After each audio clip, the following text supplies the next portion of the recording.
Students अस्सलाम वालेकुम। जैसा कि हमने क्लास 39 में पढ़ा था कि माइट बी मॉडल वर्ब क्या होता है, तो आज हमारा क्लास 40 है और आज हम सीखेंगे कि माइट हैव मॉडल वर्ब क्या होता है। तो सबसे पहले मैं आपको इसकी डेफिनेशन बता दूं। तो express possibility in the past, तो ये भी इम्कानियत को बयान करता है लेकिन पास्ट में। जैसा हम माइट बी मॉडल वर्ब में लिख रहे थे कि कोई भी हम पॉसिबिलिटी प्रेजेंट में दे रहे थे, तो अभी हम कोई भी पॉसिबिलिटी पास्ट में देंगे तो वहां पर हम might have modal verb use करेंगे। स्टूडेंट्स, तो जैसा कि मैंने आपको माइट बी मॉडल वर्ब में भी बताया था कि शायद या हो सकता है शुरू में आता है, तो जब भी ये शुरू में आ जाएंगे तो वहां पर हम माइट वाले सेंटेंस लिखेंगे, लेकिन वो सेंटेंस पे मैटर करता है कि लास्ट में क्या आता है। तो जब हम पास्ट में सेंटेंस करेंगे तो आखिर में आएगा चुका हूं, चुकी हूं या चुके हैं।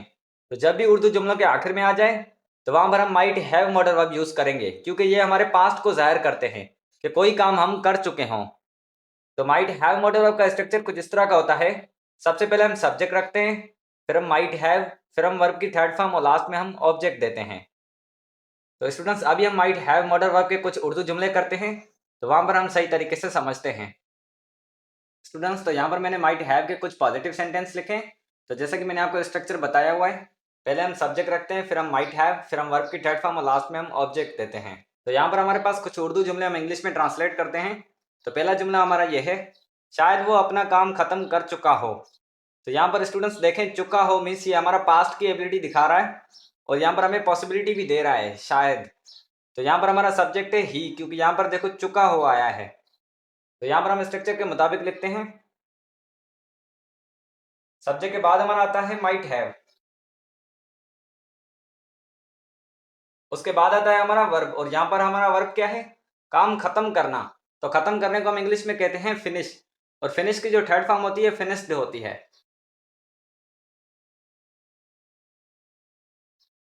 तो उसके बाद आता है हमारा ऑब्जेक्ट, और यहाँ पर हमारा ऑब्जेक्ट है अपना काम। तो यहाँ पर देखें हमारा सब्जेक्ट का पॉजिटिव केस आया है अपना। तो यहाँ पर हमारा सब्जेक्ट है ही, तो ही का जो पॉजिटिव केस होता है वो हिज होता है। तो स्टूडेंट्स, यहाँ पर हमारा जुमला कुछ इस तरह का बना है, शायद वो अपना काम खत्म कर चुका हो, he might have finished his work. तो यहाँ पर हमारे पास दूसरा जुमला है, हो सकता है आसिम घर पहुंच चुका हो। तो स्टूडेंट्स, यहाँ पर हमारा सब्जेक्ट है आसिम, उसके बाद आता है हमारा वर्ब, और यहाँ पर हमारा वर्ब क्या है, घर पहुंचना। तो पहुंचने को हम इंग्लिश में कहते हैं रीच या अराइव। तो यहाँ पर मैं सिंपली रीच लिख देता हूँ। स्टूडेंट्स, तो यहाँ पर हमारा जुमला कुछ इस तरह का बना है, हो सकता है आसिम घर पहुंच चुका हो, Asim might have reached home. तो स्टूडेंट्स, यहाँ पर हमारे पास आखिरी जुमला है, शायद हम दवाई खा चुके हों। तो यहाँ पर हमारा सब्जेक्ट है हम,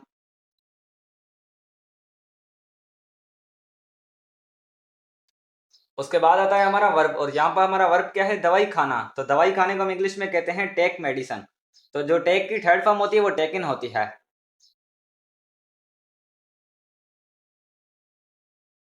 स्टूडेंट्स, तो यहाँ पर हमारा जुमला कुछ इस तरह का बना है, शायद हम दवाई खा चुके हों, we might have taken medicine. तो स्टूडेंट्स, ये थे हमारे माइट हैव मॉडल वर्ब के कुछ पॉजिटिव सेंटेंस। तो अभी हम इसके नेगेटिव सेंटेंस करते हैं। तो अगर आपको अभी भी किसी जुमले में डाउट है तो आप मुझसे कमेंट बॉक्स में पूछ सकते हैं। स्टूडेंट्स, तो यहाँ पर मैंने माइट हैव मॉडल वर्ब के कुछ नेगेटिव सेंटेंस लिखे हैं। तो सबसे पहले मैं आपको नेगेटिव स्ट्रक्चर बता दूं। सबसे पहले हम सब्जेक्ट रखते हैं, फिर हम माइट नॉट हैव, फिर हम वर्ब की थर्ड फॉर्म और लास्ट में हम ऑब्जेक्ट देते हैं। तो यहाँ पर हमारे पास कुछ उर्दू जुमले हम इंग्लिश में ट्रांसलेट करते हैं। तो पहला जुमला हमारा ये है, हो सकता है हम क्रिकेट ना खेल चुके हों। तो यहाँ पर देखो पॉसिबिलिटी दे रहा है और यहाँ पर हमारा नेगेटिव सेंटेंस भी दिखा रहा है। तो यहाँ पर हमारा सब्जेक्ट है हम,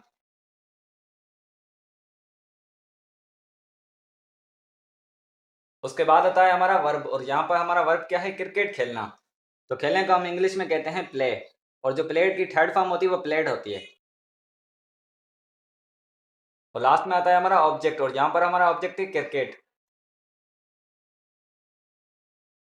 तो स्टूडेंट्स, यहाँ पर हमारा जुमला कुछ इस तरह का बना है, हो सकता है हम क्रिकेट ना खेल चुके हों, we might not have played cricket.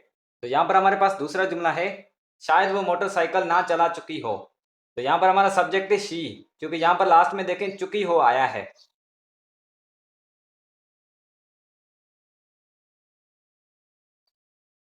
और यहाँ पर हमारा काम क्या है, मोटरसाइकिल चलाना। तो मोटरसाइकिल चलाने को हम इंग्लिश में कहते हैं राइड बाइक।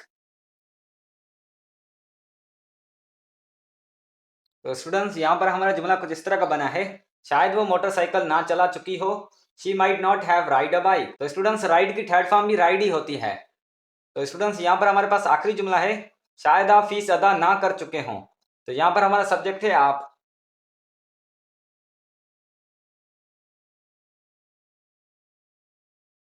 तो स्टूडेंट्स उसके बाद आता है हमारा वर्ब, और यहाँ पर हमारा वर्ब क्या है, फीस अदा करना। तो अदा करने को हम इंग्लिश में कहते हैं पे, और पे की जो थर्ड फॉर्म होती है वो पेड होती है। और लास्ट में आता है हमारा ऑब्जेक्ट, और यहाँ पर हमारा ऑब्जेक्ट है फीस।